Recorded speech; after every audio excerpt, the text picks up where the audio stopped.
So on the back of the ongoing inquiry into the Usindiso building fire that killed 73 people, some of the families who have been staying in the abandoned buildings in the Joburg CBD say they've got nowhere else to go. They want to continue staying there. The inquiry is in its second phase of investigation as it tries to determine the exact state of derelict and hijacked buildings in the city. I'm joined now by human rights activist Andy Chinnah. Andy, good morning to you and welcome.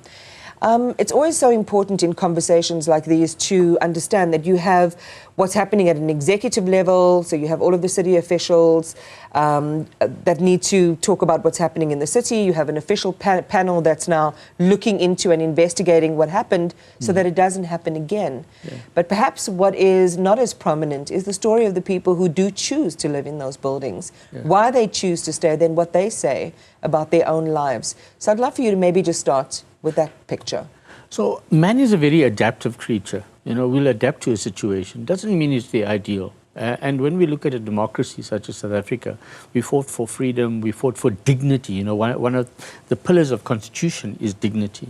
We have to ask ourselves, is this the best that we can do to provide for people, or are people providing for themselves? If you look at the Usindiso case itself, you know, people were moved from shelters which were formerly old age homes built for white people. So you can understand the standard of living. Those individuals chose to move from there to Denver. Denver is in a mine dump, essentially.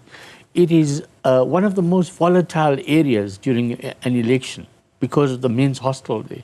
Why did people choose to go to Denver? They had no other choice. That was the best that we could provide for them. So in the case where the commission now has taken the second part of the commission is really looking at all the buildings within Johannesburg to say, are there other buildings like Usindiso which could go up in flames or some other tragedy could hit us? And then are we going to be reactive to the situation? Let's rather be proactive. Let's look at those buildings and start to ask the executive, what plans have you got in place? Iman, one of the biggest challenges I have is getting a date from officials. They tell you that they're going to do things, but there is never a plan and there is never a date. Which officials are we talking about specifically? Are these the city officials or those who are connected to the investigative panel? So the commission is really by former constitutional judge, C.C. Kempepe. So let's look at it from a constitutional level.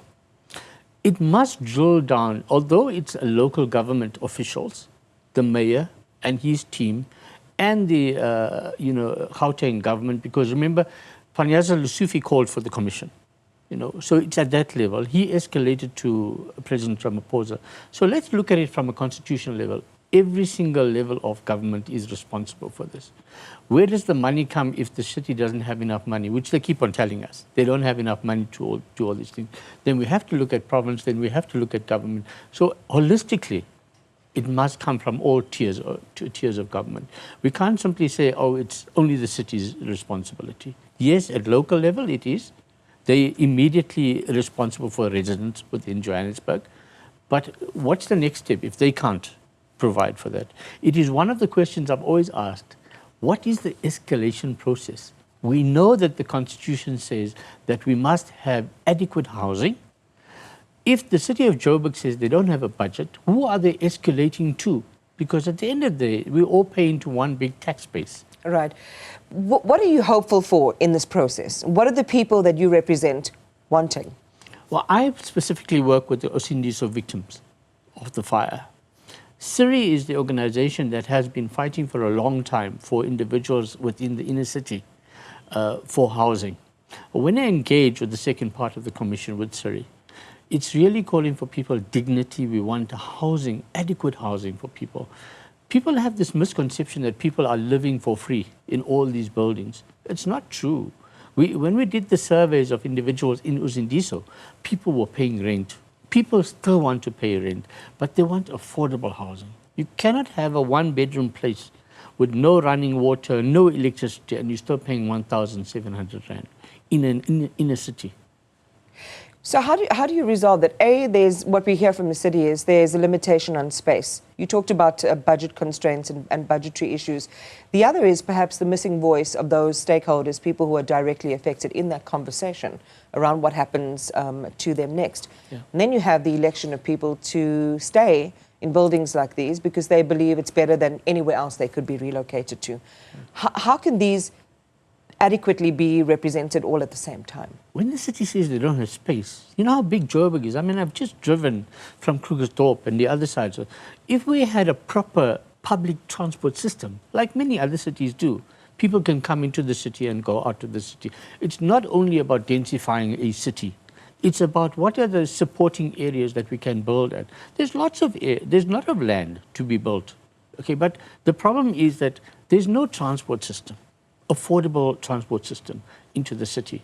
So we mustn't only look at the city. We know a lot of corporates have left the city as well, and there are buildings that are waiting to be renovated. The city has said previously that, for instance, on the day of the fire, certain officials made promises to say we have 3 buildings that we are going to renovate. It's over 390 days since the fire. You know, 300. It's a long time. We haven't seen not one of those buildings being renovated. So you think there's a lack of political will on the part of the city to do what they need to do? I mean, we know the criticism already exists in terms of these buildings being in such a state of ill repair in the first place, you know, to the fact that they haven't been doing their oversight properly.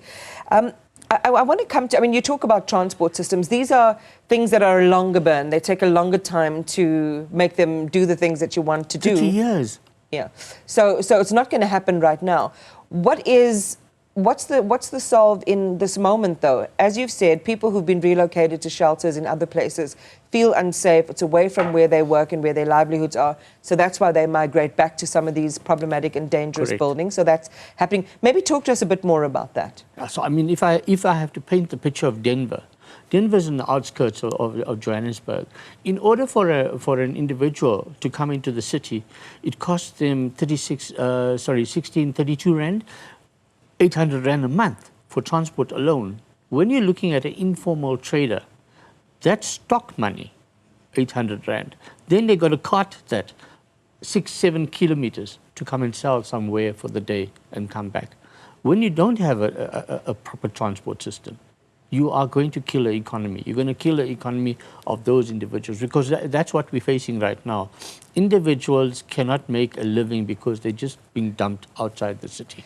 So what needs to happen immediately, Andy, before I let you go? So what we really need to do is look at the buildings that are available and have a plan. You use the very important word, will. There is no will right now. If there was a will, there would be a plan. We need to have a plan of how many buildings in the city and how are we going to actually renovate these buildings to accommodate people in such a way that it becomes affordable living.